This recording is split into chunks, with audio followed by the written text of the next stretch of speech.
So good morning guys. तो चलिए start करते हैं आज के यानी कि 22 नवंबर के इंपॉर्टेंट करंट अफेयर्स को। तो इस प्रश्न में आपसे पूछ रहे हैं अभी हाल ही में भारत और किस देश के बीच वज्र प्रहार 2023 का आयोजन किया गया। तो आंसर होगा अमेरिका। तो एक्सरसाइज का नाम है वज्र प्रहार एक्सरसाइज 2023 में इसका ये 14वां संस्करण हुआ। कहां पे हुआ? मेघालय के उमरोई में 21 नवंबर से लेके 11 दिसंबर तक। और आपको बता दूं पहली बार इस एक्सरसाइज का आयोजन भारत और अमेरिका के बीच में ये 2010 में हुआ था। अब इस साल हमने अमेरिका के साथ में कौन कौन सी मिलिट्री एक्सरसाइज की है ये तो मैं आपको बताऊंगा ही सही। साथ में चलो एक काम करते हैं कि 2023 में जितनी भी मिलिट्री एक्सरसाइज हमने की है वो सारी एक बार फिर से मैं आपको रिवाइज कराता हूँ। बार बार मैं आपको रिवाइज कराता हूँ। अगर डेली आप हमारा करंट अफेयर्स का लेक्चर देखते होंगे तो ये सारे पॉइंट्स आपको रट चुके होंगे। तो अगर याद है तो मेरे साथ साथ बोलते हुए चलना। जैसे कि ब्राइट स्टार एक्सरसाइज, पहली बार भारतीय वायुसेना ने इसमें हिस्सा लिया था। मिस्र में इसका आयोजन हुआ। ऑस इंडेक्स एक्सरसाइज भारत और ऑस्ट्रेलिया के बीच में हुआ ये सिडनी में। सी सेट एक्सरसाइज भारत ने पहली बार इसमें हिस्सा लिया, होस्ट किया सिंगापुर ने। सी सेट मतलब हो गया south east Asia corporation and training. तरंग शक्ति एक्सरसाइज इंपॉर्टेंट मार्क करना, इंडियन एयरफोर्स इसका आयोजन करेगा 2024 में। जायद तलवार एक्सरसाइज भारत और यूनाइटेड अरब अमीरात के बीच में हुआ दुबई में। पैसेज एक्सरसाइज भारत और सऊदी अरब के बीच में हुआ ये जेद्दा सऊदी अरब में। टेलिस्मैन सेबर एक्सरसाइज भारत इसमें पर्यवेक्षक देश ऑब्जर्वर कंट्री रहा, आयोजन हुआ ऑस्ट्रेलिया में। आपको याद रखना है अभी जो मालाबार एक्सरसाइज हुआ था पहली बार ये अभी ऑस्ट्रेलिया में हुआ। क्वाड देशों के बीच में होता है। क्वाड में 4 देश होते हैं, ऑस्ट्रेलिया, भारत, अमेरिका और जापान। कोमोडो एक्सरसाइज भारत ने भी इसमें हिस्सा लिया था, इंडोनेशिया में हुआ ये। जिमेक्स एक्सरसाइज भारत और जापान के बीच में हुआ, इस बार विशाखापत्तनम में हुआ, 7वां एडिशन था। जापान के साथ अभी 2 एक्सरसाइज हमने और किए थे, धर्मागार्जन और वीर गार्जन एक्सरसाइज जापान में ही। और सेल्वेक्स एक्सरसाइज ये हमने अमेरिका के साथ में किया अभी केरल के कोच्चि में। नोमैडिक एलिफेंट एक्सरसाइज भारत और मंगोलिया के बीच में हुआ ये, मंगोलिया की कैपिटल उलानबतर में। अल मोहद अल हिंदी एक्सरसाइज भारत और सऊदी अरब के बीच में हुआ ये, सऊदी अरब में हुआ। एक था एक्सरसाइज और एक्यूवेरिन एक्सरसाइज भारत और मालदीव के बीच में हुआ ये, हिंद महासागर में। समुद्र शक्ति एक्सरसाइज ये भारत और इंडोनेशिया के बीच में हुआ ये, बाटम इंडोनेशिया में। सागर कवच एक्सरसाइज भारतीय तटरक्षक बल ने इसका आयोजन किया, कहाँ पे? पश्चिम बंगाल में।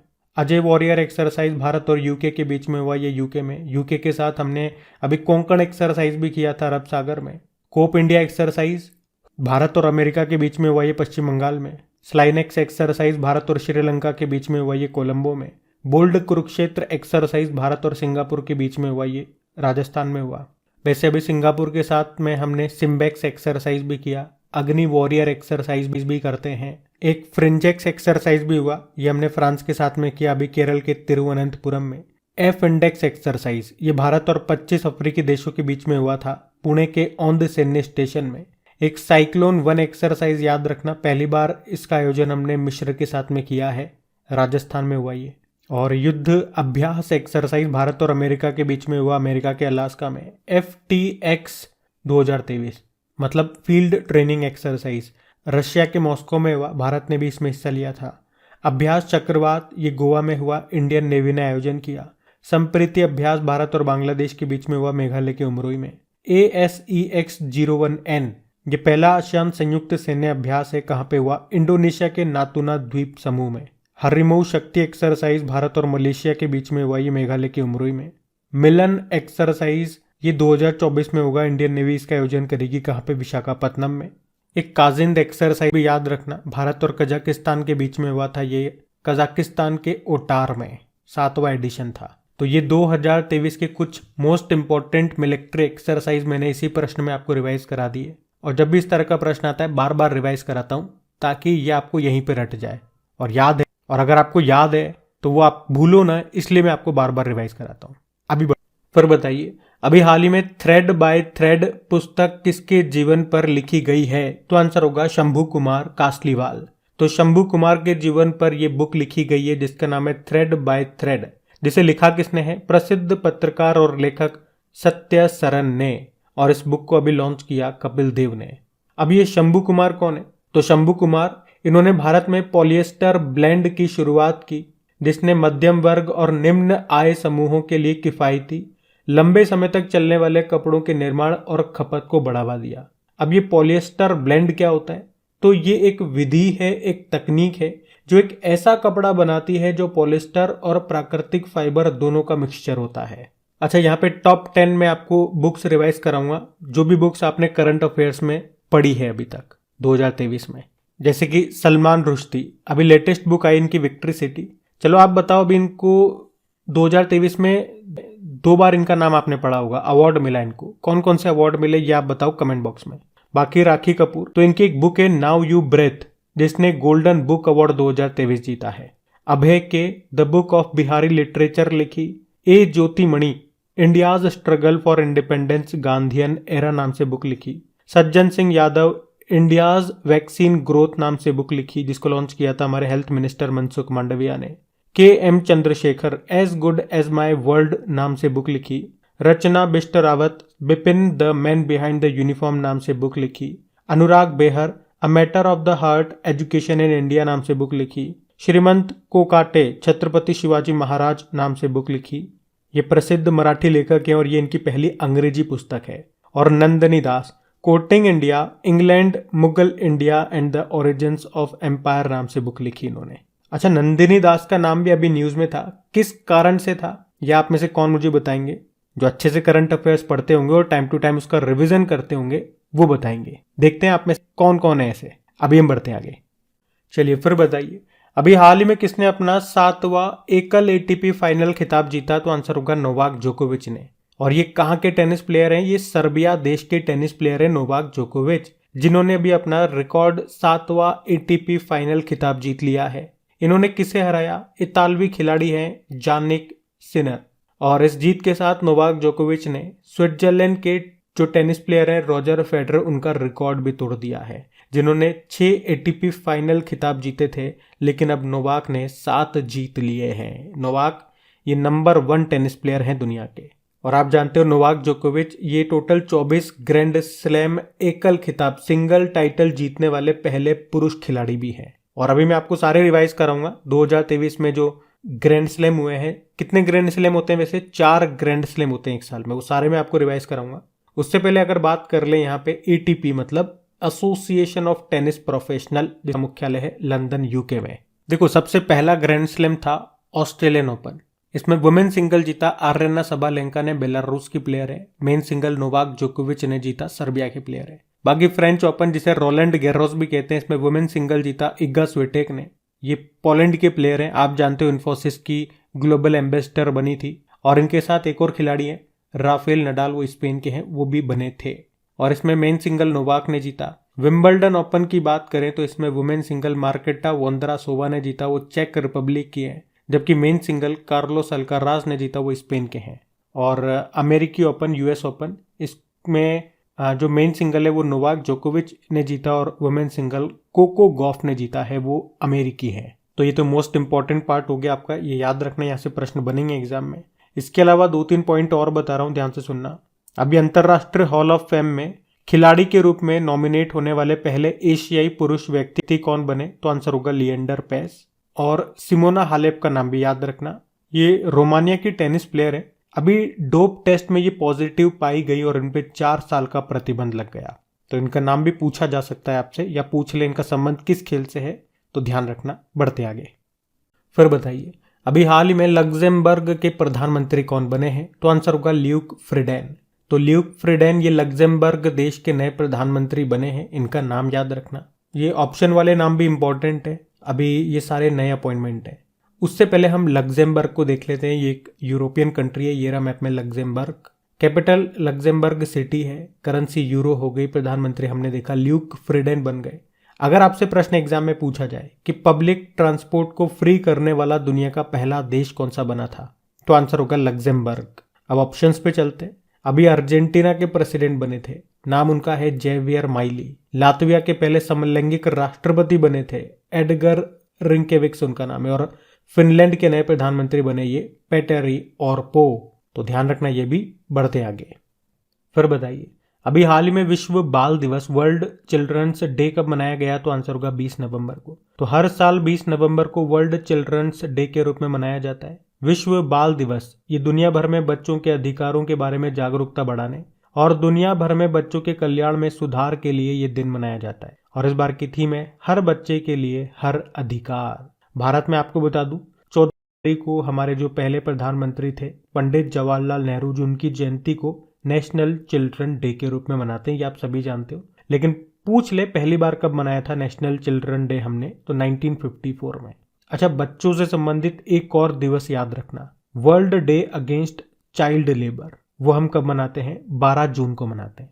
अब डे वाला प्रश्न आ गया ना, तो जब भी डे वाला प्रश्न आता है उस महीने के सारे इंपॉर्टेंट डेज में आपको रिवाइज कराता हूं, तो एक बार फिर से तैयार हो जाओ नवंबर के इंपॉर्टेंट डेज रिवाइज करने के लिए। तो 1 नवंबर को वर्ल्ड वेगन डे था, शाकाहारी दिवस। 3 नवंबर को वर्ल्ड बायोस्फीयर रिजर्व डे। 5 नवंबर को सुनामी जागरूकता दिवस। 7 नवंबर को राष्ट्रीय कैंसर जागरूकता दिवस और शिशु संरक्षण दिवस। 8 नवंबर को विश्व रेडियोग्राफी दिवस। 9 नवंबर को राष्ट्रीय कानूनी सेवा दिवस। 10 नवंबर को विश्व विज्ञान दिवस। 11 नवंबर को राष्ट्रीय शिक्षा दिवस। 12 नवंबर को विश्व निमोनिया दिवस और लोक प्रसारण दिवस। 13 नवंबर को विश्व दयालुता दिवस। 14 नवंबर को वर्ल्ड डायबिटीज डे। 15 नवंबर को जनजातीय गौरव दिवस और वर्ल्ड COPD डे। 16 नवंबर को नेशनल प्रेस डे। 16 नवंबर को विश्व दर्शन दिवस और अंतर्राष्ट्रीय सहिष्णुता दिवस। 17 नवंबर को राष्ट्रीय मृगी दिवस एपिलेप्सी डे और वर्ल्ड प्रीमेच्योर डे। फिर 19 नवंबर को एक तो वर्ल्ड टॉयलेट डे मनाया, सड़क यातायात पीड़ितों के लिए विश्व स्मरण दिवस मनाया और महिला उद्यमिता दिवस मनाया, वुमेन एंटरप्रेन्योर डे। तो ये नवंबर के इंपॉर्टेंट डेज हैं, इनको ध्यान रखना। बढ़ते हैं आगे। फिर बताइए, पर्यटन मंत्रालय के द्वारा अंतर्राष्ट्रीय पर्यटन मार्ट ये कहां पे आयोजित किया जाएगा? तो आंसर होगा शिलोंग में। तो भारत सरकार के पर्यटन मंत्रालय ने 21 से लेकर 23 नवंबर तक मेघालय के शिलोंग में अंतर्राष्ट्रीय पर्यटन मार्ट के 11वें संस्करण का आयोजन किया। इस आयोजन का उद्देश्य है उत्तर पूर्वी क्षेत्र की पर्यटन क्षमता के बारे में जागरूकता पैदा करने के लिए एक मंच प्रदान करना। वैसे हमारे पर्यटन मंत्री कौन है? जी किशन रेड्डी है। और अगर पूछे कि वर्ल्ड टूरिज्म ऑर्गेनाइजेशन, विश्व पर्यटन संगठन का मुख्यालय कहां पर है? मैड्रिड, स्पेन में। और वर्ल्ड टूरिज्म डे कब मनाते हैं? 27 सितंबर को मनाते हैं, जबकि नेशनल टूरिज्म डे होता है 25 जनवरी को। और आपको याद होगा अभी United Nation World Tourism Organisation ने गुजरात के धोर्डो गांव को सर्वश्रेष्ठ पर्यटन गांव 2023 चुना था, बेस्ट टूरिज्म विलेज। अब आप लोग मुझे बताओ कमेंट में कि अभी मेघालय के उमरोई में जो मिलिट्री एक्सरसाइज की है हमने 3 देशों के साथ इस साल में, वो कौन कौन सी एक्सरसाइज है और किन देशों के साथ में की है? हम बढ़ते हैं आगे। अभी हाल ही में किस शहर ने महिलाओं के नेतृत्व वाले स्टार्टअप की दूसरी सबसे बड़ी संख्या दर्ज की है? तो आंसर होगा मुंबई। तो भारत के बंगलुरु में महिलाओं के नेतृत्व वाले स्टार्टअप की संख्या सबसे अधिक है, इसके बाद मुंबई है और फिर दिल्ली का स्थान है। तो यहाँ पे दूसरे स्थान पे बात की कि दूसरे स्थान पे कौन है, तो आंसर होगा मुंबई। पहले स्थान पे बंगलुरु है, दूसरे पे मुंबई है और तीसरे पे दिल्ली है। इसके अलावा कर्नाटक ये महिला उद्यमियों को प्रोत्साहित करने के लिए 50 लाख रुपए की अनुदान सहायता प्रदान करने वाला पहला राज्य है। वहीं मैं आपको बता दूं कि भारत में वर्तमान में महिलाओं के नेतृत्व वाली 14 यूनिकॉर्न है, जिनमें बंगलुरु स्थित नियो बैंक ओपन ये आपका 100वां यूनिकॉर्न बना था। यूनिकॉर्न तो पता है ना आपको, एक ऐसी कंपनी, एक ऐसा स्टार्टअप जिसकी मार्केट वैल्यू $1 बिलियन से ज्यादा है। और आपको पता होना चाहिए कि विश्व में सबसे ज्यादा स्टार्टअप के मामले में भारत तीसरे स्थान पर है। पहले स्थान पे अमेरिका, दूसरे पे चाइना और तीसरे पे भारत है। अच्छा, मुंबई से जरूर याद रखना, इंटरनेशनल ओलंपिक कमेटी का भी 141 नंबर का संस्करण 141वां सत्र ये अभी भारत में ही हुआ था। और भारत में भी कहाँ पे? मुंबई में। भारत में ये दूसरी बार इसका आयोजन हुआ था। पहली बार अगर पूछे कब हुआ था तो 1983 में हुआ था नई दिल्ली में। और अभी ग्लोबल मैरीटाइम इंडिया समिट 2023 का आयोजन भी मुंबई में हुआ था, ये इसका तीसरा संस्करण है। अभी पहला हल्दी सम्मेलन 2023 का आयोजन ये भी हुआ था मुंबई में। तो ये पॉइंट्स आप याद में रखना। फिर बताइए, अभी हाल ही में किस अभिनेत्री को भारतीय सिनेमा में योगदान के लिए 54वें अंतर्राष्ट्रीय फिल्म महोत्सव में सम्मानित किया गया? तो आंसर होगा माधुरी दीक्षित को। तो international film festival of India अंतर्राष्ट्रीय फिल्म महोत्सव 2023 इस बार ये इसका 54वां संस्करण है। कहाँ पे हुआ? गोवा के पणजी में जो श्यामा प्रसाद मुखर्जी इंडोर स्टेडियम है वहां पे। और इसमें माधुरी दीक्षित को भारतीय सिनेमा में योगदान के लिए विशेष मान्यता पुरस्कार से सम्मानित किया गया। उन्हें अभी तक 6 फिल्म फेयर पुरस्कारों से सम्मानित किया जा चुका है। और मैं आपको बता दूं कि वे 2014 में भारत में यूनिसेफ की सद्भावना राजदूत भी रही थी। और अभी आपको याद होगा माइकल डगलस का नाम, हॉलीवुड एक्टर है, उन्हें यहाँ पे सत्यजीत रे लाइफ टाइम अचीवमेंट अवार्ड मिला। माइकल डगलस, इनको अभी इसी साल 76 नंबर के जो कांस फिल्म फेस्टिवल का आयोजन हुआ था उसमें पाल्मे डी और पुरस्कार भी मिला था। और अगर आपसे पूछे कि अभी 54वें अंतर्राष्ट्रीय फिल्म महोत्सव की शुरुआत ये किस फिल्म से हुई, तो आंसर होगा कैचिंग डस्ट। और अगर पूछे कि कौन सी मिनिस्ट्री इसका आयोजन करती है अंतर्राष्ट्रीय फिल्म महोत्सव का, तो आंसर होगा इंफॉर्मेशन एंड ब्रॉडकास्टिंग मिनिस्ट्री, जिसके मंत्री हैं अनुराग ठाकुर। तो ध्यान रखना ये। बढ़ते हैं आगे। फिर बताओ अभी हाल ही में किसने एमी पुरस्कार 2023 जीता है, तो आंसर होगा वीरदास ने। अच्छा, पहला प्रश्न तो यही बन जाएगा कि एमी पुरस्कार, इसका संबंध किस क्षेत्र से है या किस क्षेत्र में दिया जाता है ये, तो टेलीविजन के क्षेत्र में दिया जाता है। और इसी तरह से जो ग्रेमी पुरस्कार होता है वो संगीत यानी कि म्यूजिक के क्षेत्र में दिया जाता है, ये क्लियर रखना। तो अभी वीरदास ने न्यूयॉर्क में कॉमेडी के लिए अंतर्राष्ट्रीय एमी अवार्ड जीता है। ये उनका दूसरा नामांकन, मतलब दूसरी बार वो नॉमिनेट हुए थे इसके लिए और जीता उन्होंने पहली बार है। और उन्होंने अपने Netflix stand up special Vir Das landing के लिए सर्वश्रेष्ठ कॉमेडी सीरीज का पुरस्कार जीता है। वीरदास वे इस साल इंटरनेशनल एमीज में 4 भारतीयों में से एक है। 4 भारतीय कौन कौन है? एक तो ये वीरदास हो गए, एक शेफाली शाह है, इन्हें नॉमिनेट किया था लेकिन मिला नहीं। एक जिम सर्ब हैं, इन्हें भी नहीं मिला। और एक एकता कपूर हैं, इन्हें इंटरनेशनल एमी डायरेक्टरेट अवार्ड मिला है। तो ये नाम ध्यान रखना। अगला प्रश्न देखते हैं। अच्छा, फिर बताइए अभी हाल ही में किसने लॉस वेगास ग्रैंड प्रिक्स 2023 का खिताब जीता, तो आंसर होगा मैक्स वर्स्टपन ने। तो रेडबुल के ड्राइवर हैं और नीदरलैंड के रहने वाले हैं मैक्स वर्स्टपन, जिन्होंने अभी लॉस वेगास ग्रैंड प्रिक्स 2023 का खिताब जीत लिया है। और आप याद रखना, अगर आपसे पूछा जाए ना कि कहाँ पे भारत और दक्षिण एशिया का पहला नाइट स्ट्रीट रेसिंग सर्किट बनेगा, तो आंसर होगा चेन्नई में। और 2024 में भारत में ई प्रिक्स के दूसरे संस्करण का आयोजन ये भी कहाँ पे होगा? हैदराबाद में होगा। और अभी देश में पहली बार जो मोटो जीपी का आयोजन हुआ था उत्तर प्रदेश में ग्रेटर नोएडा के बुद्ध इंटरनेशनल सर्किट में, जिसका टाइटल स्पॉन्सर रहा था इंडियन ऑयल। तो गाइज ये था आज का आपका सेशन। कैसा लगा आपको सेशन? अगर पसंद आया तो वीडियो को प्लीज लाइक जरूर कीजिएगा और अपने दोस्तों के साथ में शेयर जरूर कीजिएगा, ताकि हमारे वीडियो का जो लाइक का टारगेट है 5000 लाइक्स का, वो जल्दी पूरा हो सके। बाकी आपकी प्रैक्टिस के लिए इनकी क्विज बनाई जाती है क्रिक एग्जाम एप्लीकेशन पे, वहीं पे इनकी पीडीएफ भी आपको मिल जाएगी, लिंक डिस्क्रिप्शन बॉक्स में है।